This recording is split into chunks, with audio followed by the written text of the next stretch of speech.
the traditional March mnemonic, massive hemorrhage, airway, respiration, largely the search for tension pneumothorax, circulation and hypothermia prevention and management, was designed, scripted, based on that Vietnam WDMET data.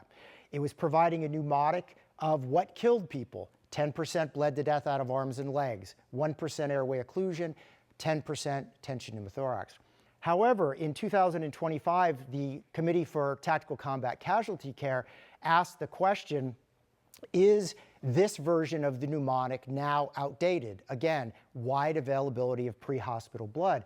And there were discussions of going to match massive hemorrhage, airway, transfusion. Let's give somebody blood before we start worrying about things like tension pneumothorax, chest, and hypothermia prevention and management. There were some people who wanted to stay with the traditional March, I guess, mnemonic, but change what it meant. So massive hemorrhage, airway resuscitation, chest, and hypothermia prevention and management.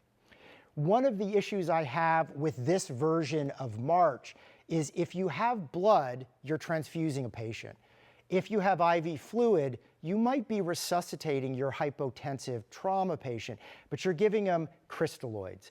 You're giving them fluid that does not carry oxygen, does not have clotting factors, and may just be diluting their clotting factors. Even if you resuscitate hypotensive trauma patients with hypotensive resuscitation to a systolic blood pressure of 70, which is a little more than half normal, or a mean arterial pressure of 50, pretty low, IV fluid is not blood. So I really do prefer the match concept here. If we want to support this idea that maybe we need a transfusion or resuscitation arm above chest injuries, Brian Eastridge published a study of 4,596 global war on terror trauma patients' deaths and found 14.6% died from bleeding into their torso. Furthermore, there's been some review of global war on terror deaths to suggest that quite possibly tension pneumothorax only occurred in 1% of those fatalities. All of this is starting to make pretty robust suggestion that maybe this 3 to 10% could be as low as 1. If you have blood, you can do something with this.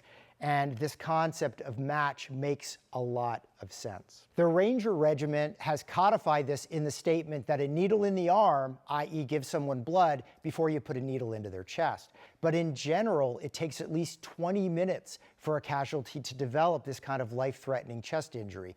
So if you're with a casualty in less than 20 minutes and they're in shock, it's more likely to be from blood loss than it is from tension pneumothorax.